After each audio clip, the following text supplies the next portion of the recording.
السلام علیکم۔ امید ہے تمام لوگ خیریت سے ہوں گے۔ آج ہم آپ سے بات کرنے والے ہیں ہیراپولس کا پراسرار جہنم کا دروازہ۔ پیارے دوستو، ہیراپولس دوسری صدی قبل مسیح میں اطالت بادشاہ کے دور میں قائم کیا گیا تھا اور 133 عیسوی میں رومیوں نے اس پر قبضہ کر لیا تھا۔ رومی دور میں یہ ایک پھلتا پھولتا سپاہ شہر بن گیا اور تیسری صدی تک یہاں رومی سلطنت کے کونے کونے سے لوگ آتے تھے۔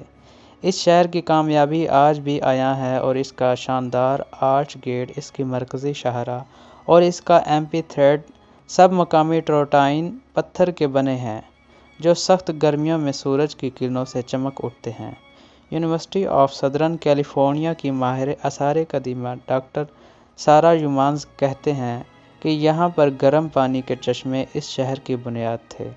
دوسری صدی کے وسط تک ہیراپولس ایک اہم قصبہ تھا جہاں میرے خیال میں کئی طرح کے لوگ آتے تھے کیونکہ ایسی جگہ سیاحوں میں انتہائی مقبول ہوتی ہیں۔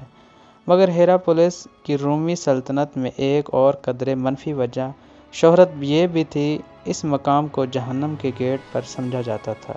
مشہور روایات کے مطابق یہاں سے ایک زیر زمین 3 سروں والی بلاں کے گھر کی جانب رستہ جاتا ہے جو مہمانوں کو اپنے ماسٹر پلوٹو خدا کے کہنے پر کھا جاتی تھی۔ پلوٹو کی شان میں ایک مزار پلوٹونین اس مقام پر بنایا گیا تھا جہاں آ کر زائرین مذہبی علماء کو پیسے دیتے تھے کہ وہ ان کے لیے پلوٹو کو قربانیاں پیش کریں۔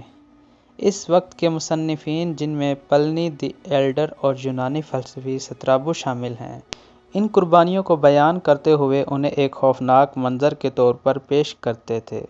ایک مذہبی شخصیت کسی جانور جیسا کہ بھیڑیا بھینس کو مزار کے اندر لے کر جاتا اور پھر جیسے کسی خدائی عمل سے وہ جانور وہیں کھڑا کھڑا مر جاتا اور انسان زندہ باہر آ جاتا۔ پیارے دوستو، ہمارے اس نئے چینل اردو نالج کو سبسکرائب کریں اور بیل آئیکن کو پریس کریں تاکہ ہماری نئی آنے والی ویڈیو آپ تک بآسانی پہنچ سکے۔ شکریہ۔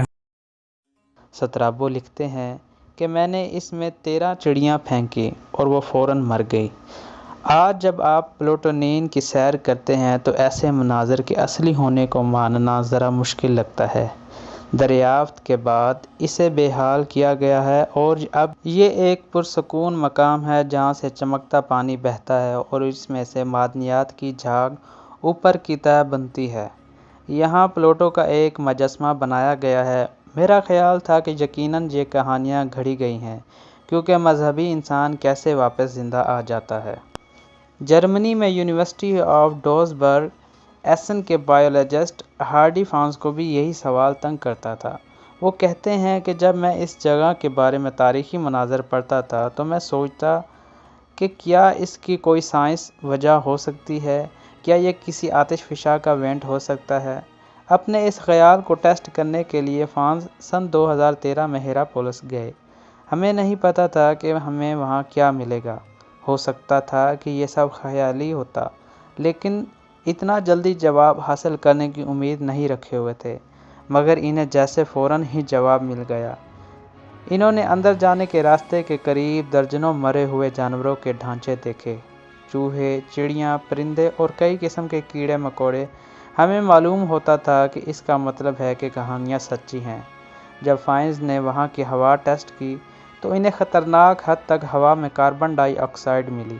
عام طور پر اس کا ہوا میں تناسب 0.8% ہوتا ہے، مگر یہاں یہ 80% تک تھی۔ فائنز بتاتے ہیں کہ اگر 10 منٹ کاربن ڈائی آکسائیڈ ہو تو آپ چند منٹ میں مر سکتے ہیں۔ یومائنز کہتی ہیں کہ پلوٹونین کے مقام کا تعین انہیں زمینی وینٹس کی بنیاد پر کیا گیا ہوگا۔ اس وقت کے مذہب میں زیر زمین بلاؤں اور کہانیوں کا ایک بہت اہم کردار حاصل تھا اور اس لیے یہ بات سمجھ میں آتی ہے کہ مزارات ان مقامات پر بنائے جائیں جہاں سے ایسی دنیا کا تعلق بنے جو کہ ظاہر سے بعید ہے۔ مگر قدرت کی ان طاقتوں کی اپنی ایک قیمت ہوتی ہے۔ زلزلوں کے فالٹ لائن پر ہونے کی وجہ سے ہیراپولس میں 17ویں عیسوی، 60 عیسوی اور 17ویں اور 14ویں صدیوں میں ایسے زلزلے آئے جنہوں نے پورا شہر تباہ کر کے رکھ دیا۔ آخر کار ہیراپولس کو چھوڑ دیا گیا تھا، مگر فائنز کا ایک سوال ابھی بھی باقی تھا کہ جانوروں کے ساتھ جانے والے مذہبی لوگ کیسے زندہ باہر آ جاتے تھے۔ وہ اگلے سال ہیراپولس واپس لوٹے اور انہوں نے دن کے مختلف اوقات میں کاربن ڈائی آکسائیڈ کی سطح کی جانچ کی۔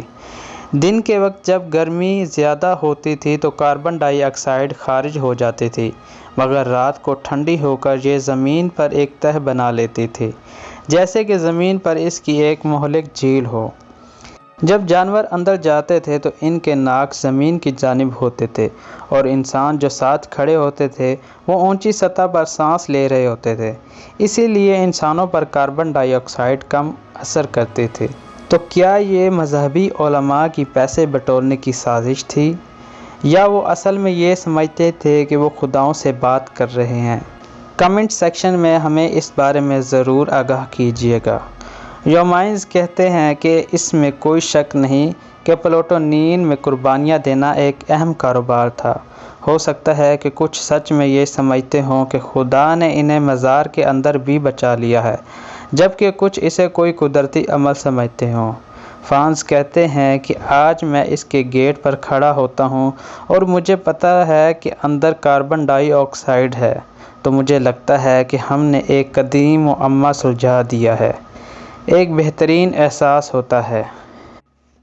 تو پیارے دوستو، پاکستان میں بھی ایسے کئی جگہ اور کئی مزار پائے جاتے ہیں جہاں پہ یہ بہت زیادہ مشہور ہے کہ یہ فلاں بابے کی دربار ہے اور یہاں سے پانی کی جگہ دودھ نکلتا تھا اور اب یہاں سے پانی نکل رہا ہے۔ یہ فلاں بابے کی دربار ہے، اس میں ایک ایسا کنواں بھی ہے جہاں پر پیسے پھینکنے سے پانی میں پیسے نہیں ڈوبتے۔ یہ فلاں بابے کی دربار ہے جہاں پر آنے سے انسان دوزخ کی آگ سے بچ سکتا ہے۔ یہ جی فلاں بابے کی دربار ہے، یہاں پر ماتھا ٹیکنے سے انسان سیدھا جنت میں چلا جاتا ہے، وغیرہ وغیرہ۔ تو جی پیارے دوستو، آپ کو یہ ویڈیو کیسی لگی؟